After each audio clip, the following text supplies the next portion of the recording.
Welcome to my channel. आज हम weekly market analysis करेंगे जो मैं हर वीक अपने लिए करता हूँ।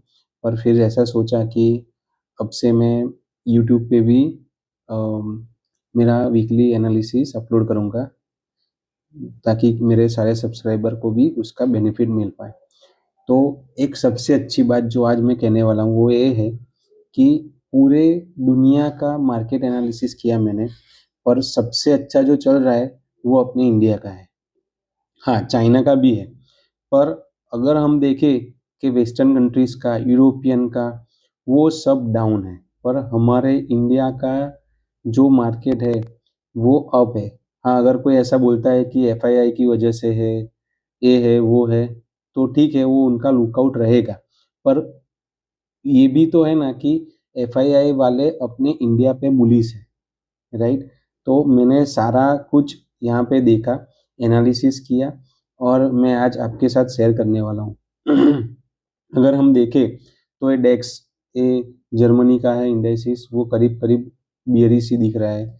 ये डाउ जोन्स, ये भी अपने अभी तक अप था, पर अभी लास्ट वीक में उसका बियरिश थोड़ा सा दिख रहा है। नास्डैक का भी देखो तो उसका भी ऐसा ही कुछ है। पर अगर हम निफ्टी देखें तो निफ्टी में ऐसा है कि पूरा जो मोमेंटम है वो पूरा अपना दिख रहा है, वो बुलिश साइड दिख रहा है। उसके बहुत ही इम्पोर्टेंट जोन है, वो आज हम देख लेते हैं। इसका ये पूरा एनालिसिस करके रखा है, तो उस हिसाब से हम देखें तो एक जोन है बहुत इम्पोर्टेंट सा।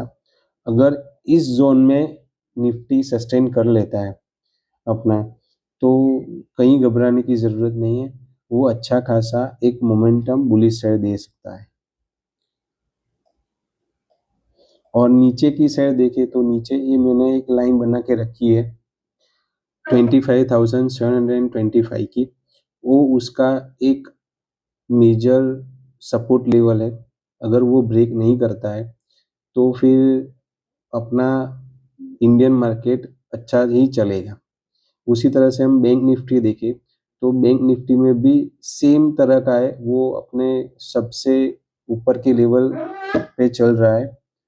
और लास्ट फ्राइडे को भी हम देखें, लास्ट फ्राइडे की जो मूवमेंट जो थी उसमें भी उसने अच्छा सा बुलिश मोमेंटम दिखाया था।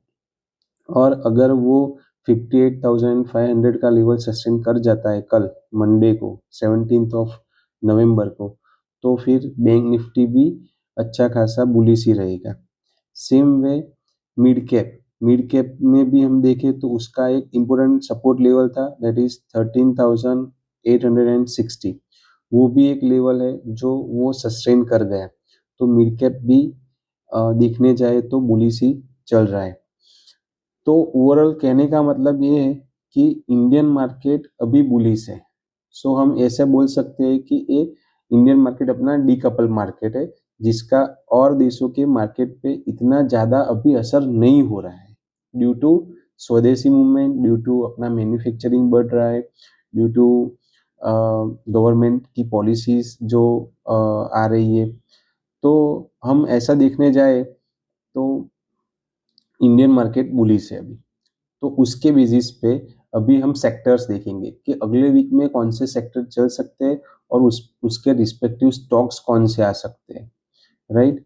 तो मैं इस तरह की एक स्प्रेडशीट रेडी करता हूँ मेरे खुद के रेफरेंस के लिए, जिसमें दुनिया के सारे इंडाइसिस आ गए, जिसमें यूएस के 3, फिर यूके का, जर्मनी का, फ्रांस, जापान, यूरो और चाइना, राइट।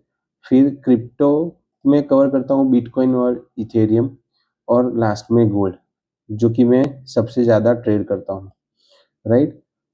ये हो जाने के बाद इंडियन इंडाइसिस जो अपनी रहती है, Nifty, bank Nifty, mid cap, small cap, India VIX और गिफ्ट निफ्टी, और उसके बेसिस पे कौन से सेक्टर अगले वीक में चलेंगे उसका एक एनालिसिस रहता है।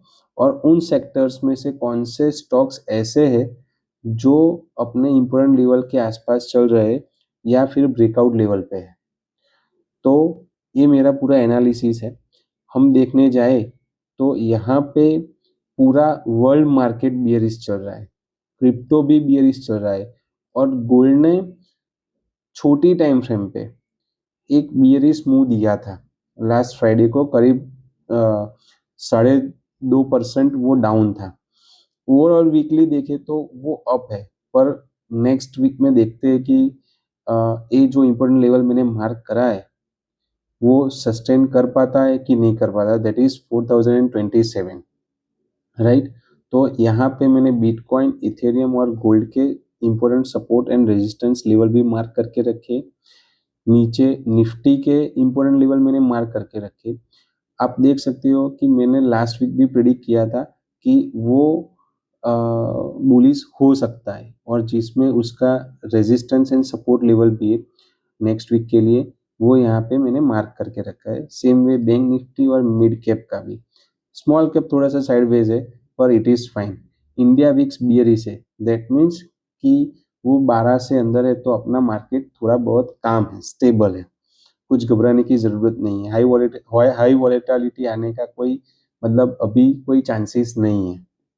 और गिफ्ट निफ्टी जो है वो उसका very important level, that is 26,044, ये अगर ब्रेक करता है तो let's say this is something I need to make bullish, not sideways, right. तो अगर ये लेवल ब्रेक करता है तो अपना निफ्टी भाग जाएगा, तो अच्छा खासा मूवमेंट निफ्टी में देखने को मिलेगा। तो ये था उसका एनालिसिस। नाउ सेक्टर्स पे आते हैं। सेक्टर्स में देखा जाए तो PSU, infrastructure, pharma, health care और सर्विस, इसमें इतने स्टॉक्स मैंने आइडेंटिफाई करके रखे। कैनरा बैंक, उसने ऑलरेडी लास्ट वीक में अच्छा खासा मूवमेंट दे दिया है, पर अगर नेक्स्ट वीक में भी वो 145 का कैंडल 145 का लेवल सस्टेन करता है वन डे कैंडल पे, तो हम सोच सकते हैं। Then SBI, PNB, Bank of Baroda, Bank of India, ये सारे स्टॉक्स आप देखने जाओ तो वो अच्छे खासे ब्रेकआउट लेवल पे है। मैं आपको दिखाऊं, एसबीआईएन, इसका एक इम्पोर्टेंट लेवल है, दैट इज 970। अगर ये लेवल सस्टेन करता है मंडे को, तो हम इसमें लॉन्ग जाने का सोच सकते हैं। सेम वे अपना है PNB, Bank of Baroda and bank of India. तो पीएनबी,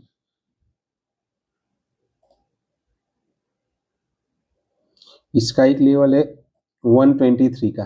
अगर पीएनबी 123 का लेवल ब्रेक करता है तो एक अच्छा खासा मूवमेंट यहाँ पे भी देखने को मिलेगा। देन है bank India,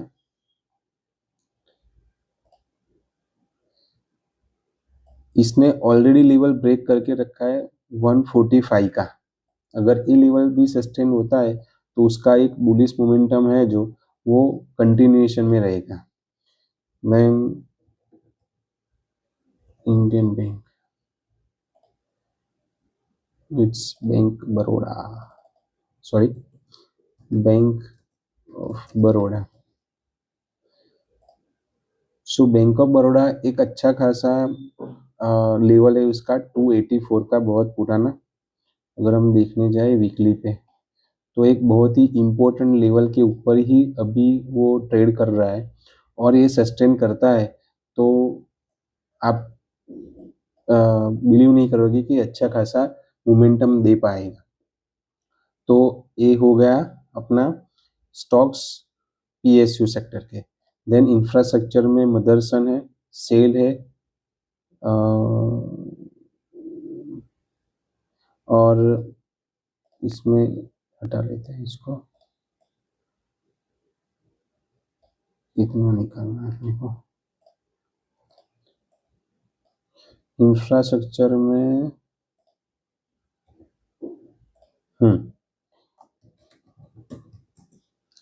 Indus tower, L&T, Bharat forge and Motherson. तो हम देखें इंडस टावर,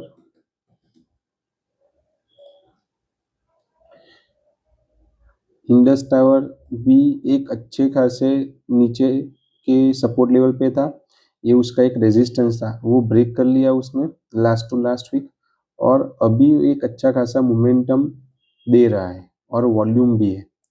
तो एक इसको हम कंसिडर कर सकते हैं। Then LT,